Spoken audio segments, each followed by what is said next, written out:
Hello, everybody. Welcome to another edition of the Seniors Junction podcast. Our goal is to end seniors isolation one conversation at a time. And I'm very excited to have the co-founders of our company and co-host of this podcast, Dr. Paul Merkley and Dr. Namrata Bagaria. Dr. Merkley is a retired professor of history of music, and he is very passionate about many different things. One of them is the Renaissance period in music, and something else that Namrata and Paul are very excited about is poetry. And we are going to talk a little bit more about what we are going to do in relation to poetry and how that is going to help in ending social isolation for seniors. Meanwhile, Namrata is an age tech researcher. She is a PhD candidate. She's almost going to finish her PhD very soon. And Paul and Namrata are both poets. I am not. So this is something very interesting for me because I asked both of them, what do you think? How do you think can someone write poetry without, having the talent? So we are going to find out more about that. So Paul, over to you. What are we going to do in this particular club, the poetry club?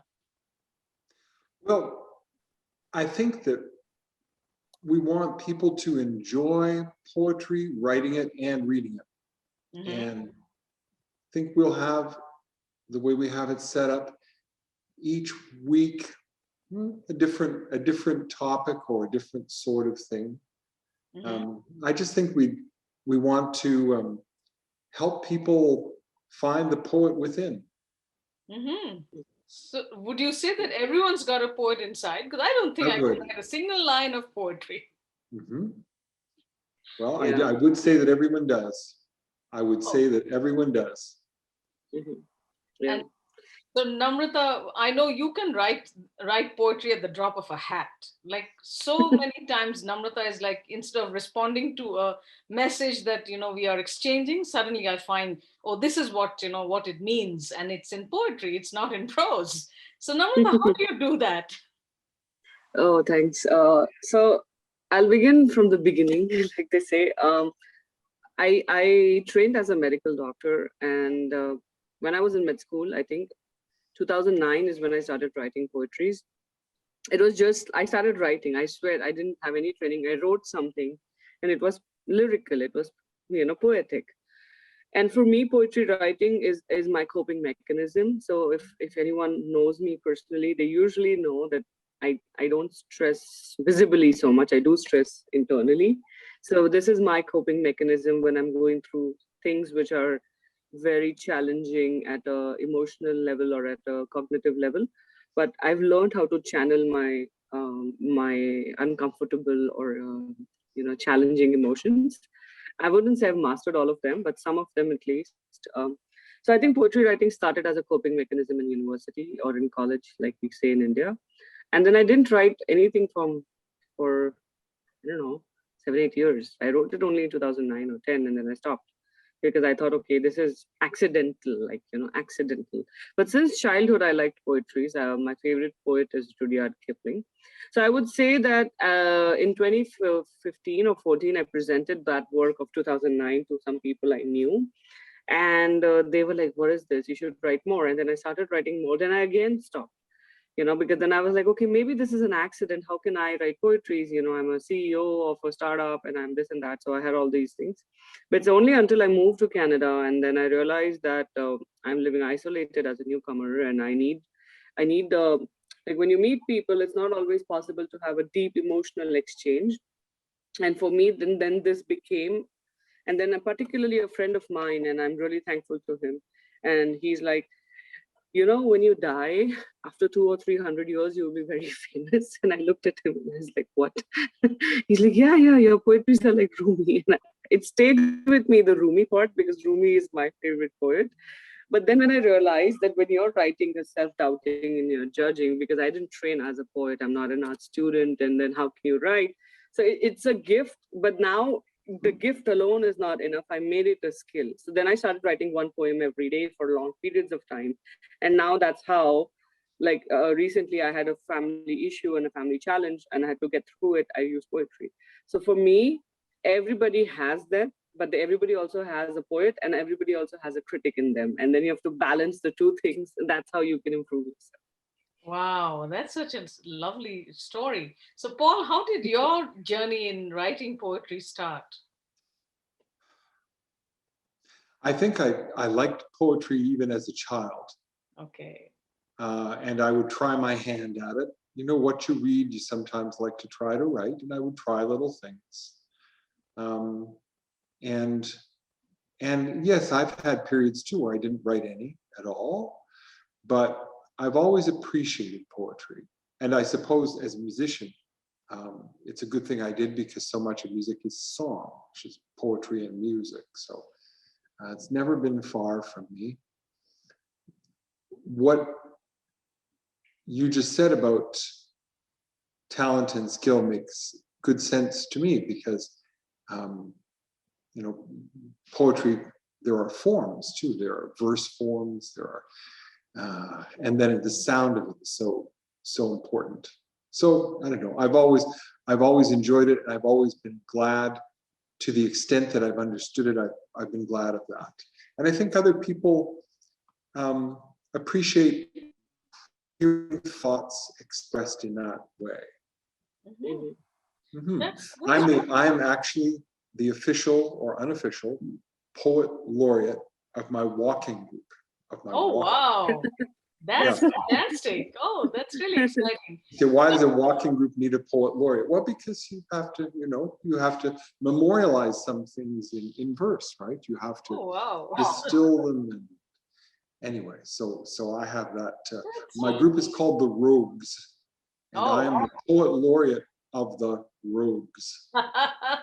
that sounds wonderful. So, this poetry club, what I understand, and of course, both of you are going to explain, this would be, if I'm thinking correctly, this would be a way for a lot of people may have, like Namrata, you said that you started writing poetry a long time ago, then you gave up because life got in the way, you got busy studying and doing, startups and all that. So do you think people like, them who have forgotten that they used to write poetry once upon a time, it would be a wonderful place for them to come back again and start all over again, or they could share their poetry and, have Yeah. everyone discuss that? Is that what you envision for the club? Yeah. So I think the way this started is, firstly, if you appreciate poetry, reading or writing or either of it, to find another person who likes it is a long shot, because it's not a very common behavior anymore. So for me personally, I had a meetup group on Meetup, and I had some Eventbrite events.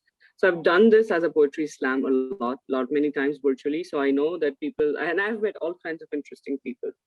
And that 1 hour or 2 hours of immersion is beautiful, because you're in like some other world. So that I want to give you that feeling of being immersed. Second is, I think what Paul was saying about people appreciate words written in the format. The biggest shift that happened was, for me at least, I'm initially, when I would write poetry, I would really bug a lot of people. Read this, how do you think, tell me, da da da da. So from writing it to please others or to sort of entertain others, it became a mental health coping technique for me. So for me, I write because I know this is good. It's like, it's my coping mechanism. So now when I write poetries, I'm really not concerned if anybody likes it. I'm only concerned, did it get out what's in me at the moment? It's a way of clearing out my energies, because I have a very hectic work life, and I work a lot. And so for me, if I have a lot of built up emotion, I can't work. And even though I sort of meditate, I wouldn't say I've become a pro, but meditation is about observing. It's not about expressing, it's not about suppressing, it's observing. But there's a lot of times, especially in this isolated times, when you're not meeting people, if you're single, you want to meet someone, or if you have been single out of circumstances, or even if you're a coupled person, but maybe your partner is not as sensitive or appreciative of deeper expressions, how the hell do you express? So for me, I think for the past year or so, taking up classical Indian dancing as a hobby and making poetry as a lifestyle, it's literally from a talent to a skill to a lifestyle. I really do it regularly, committed ways, because it makes me feel good. And then if there is a club where we can exchange poetries, that's wonderful. But I think that should never be the focus of poetry writing, that I want to be a bestseller or I want to do it to help others. No, it's helping yourself in the best possible way. It's like nature's inherent balm within you, which you can soothe yourself. Wow. So, Paul, do you have like a structured way? Like as Namrata said that, every day there was a time when every day she wrote something. So do you think it works that way? Or is it that for some people, it's like you suddenly get an inspiration and you decide to write something? Are there different ways in which people write it? Or it's like very structured? Like any author decides, I'm going to write for 2 hours every day. Does it happen like that automatically? Does it come? This is from someone who has never written poetry and doesn't read as well. I myself don't do it in a structured way. Okay. I have to have some starting thought. Mm-hmm. And then when I have the starting thought and turn it around in my mind a bit and sound it out and feel it, then I can go from there. But I sort of have to wait until I get some idea to start it. And now I could do it by looking out a window. I've done that. I said, I think I'll look out a window and see if I get a starting thought. It usually works. Okay. Sometimes I base myself on a poem that someone else has written that I like. Oh, okay. And use that as a starting point. Mm-hmm. Yeah. Yeah, I think it's almost like, okay, so I have a friend, not had a friend, I have a friend. She's a movie director, and she told me that creativity is not so much as an art, it's also a form of discipline. So for me, the structure comes in carving out the time to do it.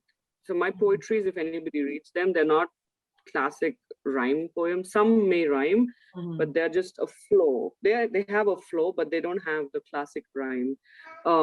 Because I didn't train. I'm not hung up on, if you want to say, is this a sonnet? Is this a typical construction of a poetry? It's not. Sometimes it could be, but it's never the attempt.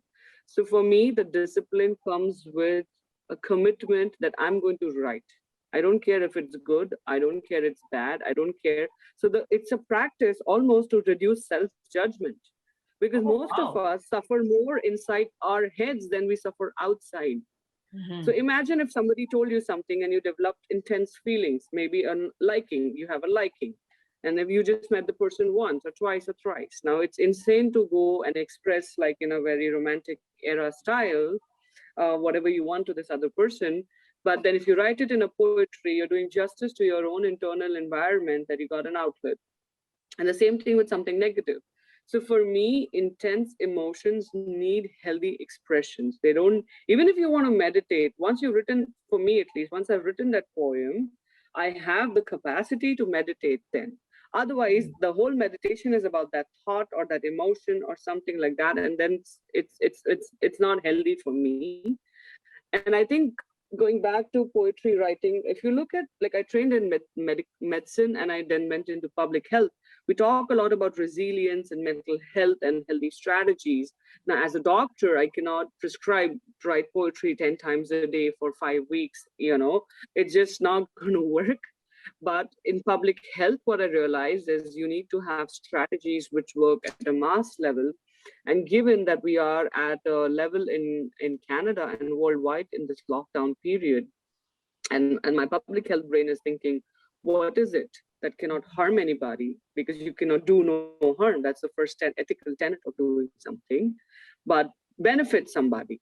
Now, I cannot give everybody a psychologist or a counselor, and that those are needed definitely for issues you might have. But I can encourage poetry writing, because then and we know from research, writing creative thoughts is a very strong solution for many kind of built up Yes. mental health issues, right? Yeah. You are absolutely And right. none of us, Yeah. Go ahead. none of us are trained in it. Mhm. None of us are trained in it. I was lucky enough to have a professor in arts as a friend, and I only discovered like what on his birthday that he's a poet too. Honestly, I know him for 3 years. I didn't know he writes poetries. He knows I write poetries, but he never told me. And then once I knew, I didn't leave him. I'm like, you're doing a club with me. So what you're telling me, Namrata, in psychology, there, like I think in the 80s, there has been a lot of research in expressive writing, but I don't think they Mm, have, actually researched it in a clinical setting or any of that in terms of poetry. But going by what you're telling me, how you process your emotions and all these things by writing poetry, I think this is going to be another form of expressive writing for people who love writing poems, right? So that is I'm not sure if anyone has done the research in that, but I know that there is a lot of research to support expressive writing. So you just write for 15 minutes every day, 5 days a week kind of thing. So I'm sure even mm, with poetry, something like that can happen. And this is like such a wonderful way to deal with, with your stress and build yeah, resilience versus, exactly. using some of the things that are that are very harmful in ways of dealing with stress. So this is very interesting. Yeah, if you look at community health research, like if you look at a lot of PTSD work of Yeah. people with Yeah. trauma, Mhm. they've used Yeah. storytelling. So, Yeah. and there's clinical, like they've done Yeah. clinical studies on Yeah. that, right? They've seen differences. I haven't read papers on poetry, not because they don't exist, just because I last read community health research 10 years ago, because I Mhm. moved on from there to tech, right? So I stopped reading those kind of research. But I'm sure if we try to pull it out, because I know there's music therapy, I Yeah. know there's clapping therapy, and those are legit schools of thoughts. Now, the reason is we're not calling it official therapy because it's not, it's a Yeah. social club. Because one of the other needs of the pandemic is to meet people. Now, if I read a poetry to you, there is a depth to the conversation versus if I say, hey, dude, what's up? There is only so much you can converse with somebody. So I think the need to have connection has two parts. Just talk to anybody, which a lot of us have done, talking to strangers, just because there was nobody else to talk to at times. But then have a deeper conversation, and that needs a structure, that needs a reason, that needs a connecting ground. And how can 50 strangers in a room have something in common unless it's thematic? So for me, it's about celebrating our own life's challenges, because I don't think poetry comes out of all happy thoughts. It comes out of very dark spaces. Mhm. What do you think about that, Paul? I like that. It's a form of self-validation. Mhm. Yeah. We have these private thoughts, and who would validate them? Well, when you distill it into a poem, it kind of validates what you were feeling. You sort of say, yes, that's right. I think that's Yeah. true. That's And fantastic. It's really very interesting. And we don't always have to have clinical studies to support anything. And if someone feels good being a part of something, because our goal is to end social isolation, someone feels good being correct. a part of a poetry club like this, I think we don't need a clinical study to support that, right? I think there's another part to it, since we are talking about what poetry does. I think in simpler words, uh, so first I felt empowered. I felt a master of my emotions, and that's a very strong feeling when you know you can master your emotions. And here are the ways. So one is, you go and tell everybody what you want. But that's not doesn't make sense. Guess why? Because emotions are temporary. You may Mhm. go and tell the person what you think, and then the same person 15 minutes later, you yourself feel, oh, I shouldn't have said that or done that, whatever. So for me, it's a very powerful tool to have in your kitty. Like, if not poetry, painting, some kind of an art form. And the reason I'm doing it with Paul is just to prove that I am not a trained person. Like, Paul is a professor of arts. He lives in that environment more than me. I work in an engineering lab. It cannot be more non-poetic than that, right? It's more factual. It's just the difference. But so one is you empower yourself. And I have had people who have cried, literally cried in those poetry slams I organized. I've met people who did jail time and they came online. I mean, I don't even know who this person is on a virtual meetup, and they read poetries in the confinement. They wrote in the confinement. I've had people who've used those poetries, one of my poetries, as a prayer because that resonated. So when you realize what you felt in the worst is actually an inspiration for somebody else, it is not more empowering than that. Every word of yours, you don't have to be a William Shakespeare or Wordsworth, and they're great. That those poets are amazingly like great poets, but the fact that I spoke to a random person whom I didn't even know and probably will not see again, because the poetry slams are very fluid, and you move that person in that second at a soul level, not at a human level. There is some kind of a release that comes, and I cannot even explain what that is unless you've experienced it. You're And then putting you it very realize, well. then you realize that this person is connected to me in a way I don't understand. And poetry is the only way as a human race we can unite. In fact, I sent Paul a message a couple of days ago from the Dead Poets Society, which the quote said, "We don't write poetry because it's cute. We write poetry because we are members of a human race." And this is essentially a poetry is a song of your soul. And I strongly believe we are all one, and the division is only outside, the hole and the drops, and then all your mental impressions give you the different bodies that you take place. But if you don't want to go down that new age thinking of philosophy or whatever, if having a sports, like for example, some people like hockey or soccer or any kind of sports, and there's an identity, right? I am a supporter of this team. There's that belonging, but that's only external. The frustrations are shared when the team doesn't win.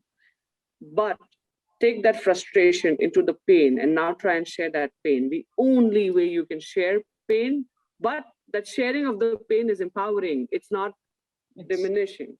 Because you could do a group where everybody just bitches about how life went bad for them, or you can do a group where you say, yes, you know what, we all had a bad life. This is what I wrote in my bad times. And that feeling when you're sharing and the bond that you create is job well done. Because at the end of the day, you're not doing a startup, you're not doing something just because it's cute. We are in a serious public health crisis of isolation, of mental breakdowns, and it's not a joke.